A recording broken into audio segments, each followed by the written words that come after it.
Bueno chicos, hoy estamos en un nuevo episodio de este mini podcast que hemos comenzado. Estamos con Ángel Rodríguez Heredia, que ahora te puedo llamar, no te voy a presentar rollo el evangelista, no sé qué, sino mi amigo Ángel. Y lo que vamos a hacer es ir directo al grano porque tenemos que ir a comer y no podía perder este momento de hacer preguntas candentes. Preguntas que muchos tienen, pero que muchas veces no se hacen en voz alta. Eso es. Por miedo a decir, es que lo mismo soy criticado. Entonces la primera que me venía es la reconciliación entre el Dios amoroso y el problema del mal. Yo como cristiano, ¿cómo encuentro una reconciliación entre que si Dios ama a la humanidad, existe el mal? Claro, bueno, pregunta profunda. Empieza a machete. Sí, empieza a machete y cuando lleguemos al último ya va a decir, principalmente, madre. tío, de verdad, o sea, un pedazo de lujo estar aquí contigo. Joder, muchas gracias. Para mí es un placer, de verdad. Y bueno, este dilema ya lo planteó Epicuro, que Epicuro, para quien no lo sepa, es el padre del hedonismo. El hedonismo es esa corriente, ¿no?, filosófica, que por cierto está muy latente en el siglo XXI y que enseña que debes de acumular la mayor cantidad de placer posible y reducir al máximo el dolor. Y todos vivimos por el placer y para el placer. Bueno, centrándonos, Epicuro dijo: si Dios es bueno, en otras palabras, y todopoderoso, el sufrimiento no debe existir, pero por cuanto el sufrimiento existe, entonces Dios no debe ser Dios o no debe ser todopoderoso ni bueno. Vale, lo que Epicuro estaba diciendo era esto mismo, y estaba reflejando que el sufrimiento es completamente incompatible con la realidad de un Dios bueno. Ahora bien, hay que matizar ciertos puntos de vista. Cuando Epicuro habla de que Dios es todopoderoso, nosotros deberíamos definir qué significa esa palabra. La palabra todopoderoso aplicada a Dios no tiene que ver con que Dios pueda hacer cualquier tipo de cosa. Tiene que ver con que Dios puede hacer cualquier tipo de cosa. En primer lugar, que su soberanía decide hacer, y en segundo lugar, que sea lógicamente posible realizar. Y esto, por ejemplo, ya lo defendió Alvin Plantinga en su gran defensa sobre el problema del mal, diciendo que Dios juega con las reglas de su propio juego, y el hecho de que nosotros los cristianos no comprendamos cuál es la razón esencial por la que Dios permite el mal no desacredita a Dios en ningún momento. O sea, Dios sigue siendo Dios. Tal cual. Eso en primer lugar. Sí. Ahora bien, hay que matizar ciertas cosas, Bruno, y perdona que me extienda porque el tema es bastante profundo. Y entonces, en primer lugar, el Dios del cristianismo en ningún momento crea un mundo imperfecto, eso bajo el prisma de la Biblia. Y Dios tampoco crea un mundo con sufrimiento, sino un mundo en el que el sufrimiento es una posibilidad. Y el sufrimiento es una posibilidad en este mundo en el que vivimos por dos razones. La que deriva de la razón, elección de las personas. La elección de las personas. La libre elección. La libre elección de las personas. Y en segundo lugar, el amor. El amor. Y lo uno es conexión de lo otro. Es decir, libre albedrío. Mira, si Dios tuviera que detener el mal en el mundo ahora mismo, al primero que tendría que parar es a mí, a Ángel Rodríguez, cada vez que lo cometo. En segundo lugar, Dios no quería crearnos como a seres autómatas o robots programados para evitar el mal y hacer el bien, ¿vale? Porque entonces nosotros tampoco tendríamos la opción de rechazar a Dios. Es como si yo ahora te digo, Bruno, quiéreme, tío. Y tú dices, pero tú estás ¿por qué? Vale, y yo ahora mismo saco una pistola y te la coloco en la frente. Y yo te tengo que decir, vale, y te me quiero. Tienes que decir, pues Dios nos estaría coaccionando si nos roba la voluntad para poder escoger si amarle o rechazarle. Y esa es una de las razones. Hay una frase de un filósofo que dice que si yo obligo a amar, lo que estoy haciendo es sirviéndome de un objeto. Pero que el objeto bueno, tío. realmente al final no es libre. O sea, si no es libre. Si no es libre es objeto. No, está hecho para una función en Y especial. nosotros no somos objeto porque tenemos la capacidad dada por Dios para amar, decidiendo amar. Efectivamente. Y esa sería un poco. Luego hay que entender, por ejemplo, la diferencia entre los tipos de males que encontramos en el mundo. Está el mal moral, ¿no? Está el mal natural, está el mal físico. Por ejemplo, el mal moral es evidente. La Segunda Guerra Mundial no fue orquestada por un Dios antojadizo que la programó a través de su todopoderoso mando a distancia. No, eso fue a causa de la libre decisión de un tío que se le fue la pinza, quiso gobernar el mundo. Que tenía la moral doblada. Totalmente, totalmente. Como todas las cosas que nosotros vemos en el día a día. Luego siempre digo que todas las cosas que ocurren en este mundo y que son malas son causadas en un 90% por la responsabilidad humana. Porque también podríamos revertir la pregunta. Imaginemos que Dios no existe. Sí. Saquemos a Dios de la ecuación. El mal sigue existiendo en este mundo.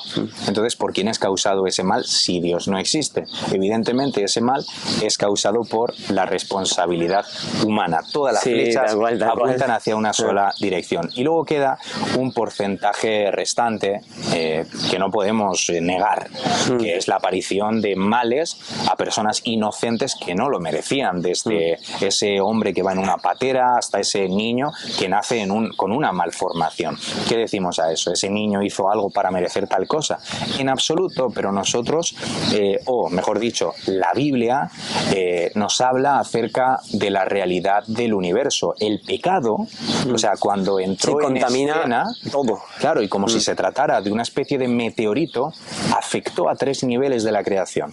Afectó a nivel universal a través del diablo, en segundo lugar, afectó a nivel humano por el pecado de Adán, y en tercer lugar, afectó a nivel individual a través de nuestra propia libre elección, ese pecado que sale del corazón, como dijo Jeremías, engañoso y perverso, es el corazón más que todas las cosas. Pero la esperanza, y acabo ya, es que la redención final nosotros la recibiremos en ese libro que dice Isaías, ese libro que la recibiremos a través de ese texto que se encuentra en Isaías y que dice que existirá un lugar en el que no habrá dolor. Qué bueno. Lo segundo, hemos hablado de la verdad absoluta y tengo una idea para el podcast buenísima que lo vamos a hacer si suena otra vez, yo la digo ya después, tú nos vas a ayudar, ¿vale? Va a ser cámara móvil. Es que en medio de tantas filosofías, ¿por qué yo tengo que darle la exclusividad al cristianismo? Es decir, esta es el modus vivendi correcto, o es la religión verdadera. Claro.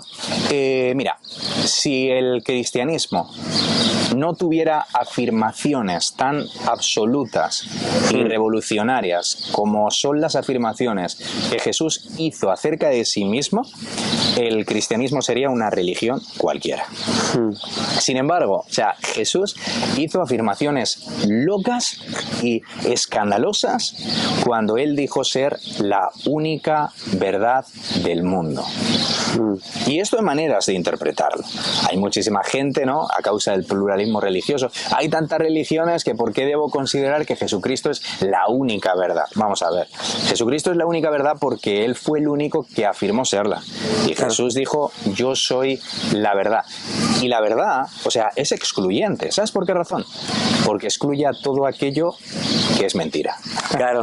O sea, la verdad es como una especie de apisonadora que no se casa con nadie. La verdad, y Jesús afirmó ser la verdad en mayúsculas, no una verdad de tantas. Y literalmente, ¿sabes lo que hizo Jesús con esta afirmación? Excluyó a las 5.000 religiones del mundo. Buah. Dijo, o sea, no dijo, oye, mira, está bien, sígueme a mí, pero abraza algunas partes del budismo, si funcionan con tu vida, etcétera. No. Jesús dijo, desecha absolutamente todo lo demás y sígueme a mí porque soy la única verdad. Y aparte Jesús hizo una afirmación, bueno, sorprendente, que dijo ser Dios. Y aquí convendría citar el famoso trilema de... Convendría citar... No pasa nada. Y aquí Jesús, o sea, convendría citar el famoso trilema, ¿no?, de C.S. Lewis, que conocemos todos muy bien. Solo hay 3 maneras de considerar esa afirmación. Número 1, Jesús estaba loco. Número 2, Jesús era un mentiroso, o efectivamente Jesús decía la verdad. A menudo la psiquiatría ha tratado de analizar el perfil psicológico de la persona de Jesús, ¿no?, diciendo que era una persona con demencia. Si tú lees su biografía vas a entender que es todo lo contrario. Tampoco pudo ser un mentiroso a causa de todas las cosas que aparecen en su biografía. Aparte murió y todo por lo que decía, entonces... Y aparte murió por lo que decía. Entonces yo creo que esas podrían ser un poco las razones. Vale, vamos a hacer lo más random del podcast, ¿sí? Que es, tú coges la cámara, yo te hago la pregunta y de mientras llegamos a los bancos de abajo que están las mesas para sentarse, la vas respondiendo, igual como vamos ahora. Y tú no vas grabando marcha atrás, ¿vale?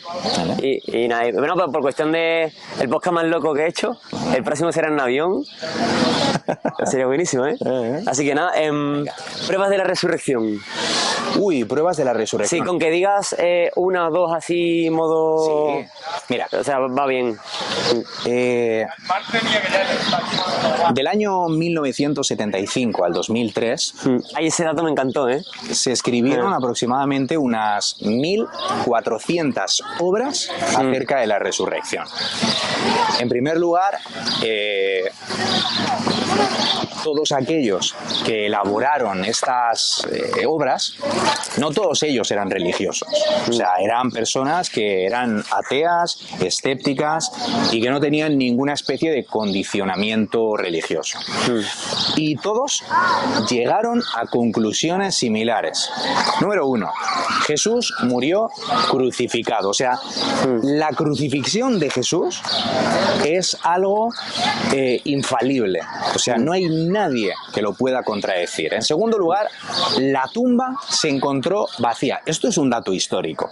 Hay personas que después ya pueden decir que evidentemente robaron el cuerpo. Oye, pues mira, los discípulos, para poder hacer crecer, ¿no?, esta trola de que su maestro había resucitado de los muertos, pues robaron el cuerpo difundiendo ese mito. Pero ¿sabes una cosa, Bruno? Eso es impensable en un contexto en el que los primeros cristianos se encontraban. O sea, el cristianismo en ningún momento emerge de un contexto de tranquilidad o riquezas. No, te mataban por ser cristiano. Te mataban por ser cristiano, era lo peor. Ahora bien, nadie haría... o sea, es que no tiene ni pies ni cabeza pensar que los discípulos se inventarían una trola similar a cambio de sus propias vidas, ¿no? O sea, no tiene ningún tipo de sentido. Y menos en ese entorno. Algo de lo que dicen estos historiadores también es que el tercer dato es que los discípulos pasaron literalmente de ser personas escépticas, personas que dudaban incluso de la resurrección de Jesús, porque dudaban se le iba la pinza y ya lo daban todo por... Claro, dudaban de la resurrección de Jesús porque estaban, escucha, iba a decir una palabra un poco fuerte, pero me la voy a ahorrar. Estaban, vamos, que se hacían pipí encima. O sea, estaban muertos de miedo, en un aposento ahí guardados, porque sabían que si a su maestro les habían matado, pues a ellos les iba a ocurrir igual. Y de repente, todo dio un giro brusco y completamente dramático. Pues voy al banco ese allí. Sí, cuando de repente ellos pasan del escepticismo a la osadía. Sí, ya ves. Cuando de repente ellos salen de ese aposento en el que estaban escondidos y empiezan a difundir la resurrección de Cristo a un aprecio de sus propias vidas. A mí lo que me encanta es el hecho de... Mira, pues mira allí, nos ponemos por allí. El hecho de que hay una cosa que tú has mencionado que no sé si entra dentro de la búsqueda del Jesús histórico. Empiezan un montón de científicos, un montón de lo que son ciencias sociales, humanas, en cuanto a psiquiatría de la salud, no sé qué, todos empiezan hablando de una cosa, de estudiar qué y quién es Jesús. Y eso me llama mucho la atención porque decimos al final no solo los discípulos lo vivieron, sino que todas las ciencias, en un punto de la historia humana, desde el punto externo, dijeron, mira, tenemos que buscar quién es este hombre, qué ha pasado con este hombre, y al final, cuando uno se encuentra con la verdad, dice, si esto es verdad, quiero saberlo. O sea, y hay que investigarlo. Un judío, Bruno, de clase baja, de clase baja, literalmente. ¿Quién sería para que a día de hoy sigamos hablando? Es que estamos hablando de un judío de clase baja que no salió de una pequeña región de Medio Oriente y ha transformado el mundo, ha puesto el mundo patas arriba. Es increíble. Es increíble. Y patas arriba también, o sea, no voy a igualar el tema de Internet con Jesús, pero sí que es verdad que Internet es una utilidad que se ha creado, se nos ha dado, etc. ¿Tú cómo crees que la tecnología de hoy moldea nuestra espiritualidad? La tecnología de hoy. Sí, la tecnología de hoy en día. Moldea nuestra espiritualidad. ¿Te refieres para mal? ¿Para mal o para bien? Hombre, yo creo al final, bueno, pues las redes sociales es una espada o una navaja de dos filos que tiene un buen provecho o tiene un mal provecho. Yo honestamente creo o tiendo a ver más bien el lado negativo de las redes sociales. O sea, pretender al final encontrar esa plataforma de validación, es lo que yo estoy viendo. En la que, claro, todo el mundo tiene... Es que date cuenta una cosa, las redes sociales nos ofrece un público a todo el mundo. Claro. O sea, quizá no te han escuchado en tu vida. Quizá literalmente en tu casa eras una persona olvidada o una persona que carece de identidad, ¿no? Y las redes sociales, pues al final, en números, en likes, en visualizaciones, pues te hace sentir como importante. Oye, valgo para algo, tengo un público, la gente me presta atención. Y yo creo que eso al final hace como que pensemos que la validación nos la da la cantidad de seguidores, etcétera. Y yo lo veo más por ahí, en este tiempo, lo que estamos viviendo con las redes sociales. Nos roba muchísimo tiempo, honestamente. Te hago lo último para finalizar ya y... Sí. Es que al final no se han metido gente en los vídeos y terminamos ya en plan... Sí. ¿Por qué yo no vivo en una ideología? O sea, ¿por qué lo que tú vives como evangelio no es una ideología? Vale. Porque hay mucha gente que dirá, no, es que tú vives una ideología porque tienes lavado el cerebro, porque no sé qué, ¿sabes? En plan... Vale. Yo creo que es un término amplio, pero una pregunta, Bruno. Sí. ¿Qué es para ti una ideología? O sea, el término ideología, el significado de la palabra ideología. En cuanto hablamos de ideología, yo lo que entiendo es como un movimiento que puede ser social o cultural y que intenta imponerte cosas. Entonces, claro, yo entiendo que, por ejemplo, el cristianismo puede ser movimiento social, fue cultural, pero no se encasilla en un tipo de movimiento. Se encasilla en un movimiento redentor. Claro. Que todo lo que afecta por completo de esa persona o al por completo de la sociedad, ¿sabes? Pues yo creo que lo has respondido tú sola. Sí, pero... Has respondido de sobra, tío. O sea, claro. Hay que entender que difiere muchísimo de una ideología por el hecho de que una ideología es exclusiva. Sí. Una ideología te rechaza si no piensas de la misma forma. El evangelio, por ejemplo, o el cristianismo o la fe en Jesús en ningún momento trata de incluso cambiar la cultura. Claro. O sea, el cristianismo trata de usar a la cultura como un puente incluso para que las personas escuchen el mensaje del evangelio. Y eso es algo glorioso. Y algo que lamentablemente, he estado aprendiendo en este tiempo, pero que antes no entendía. Qué guay. Para ir terminando,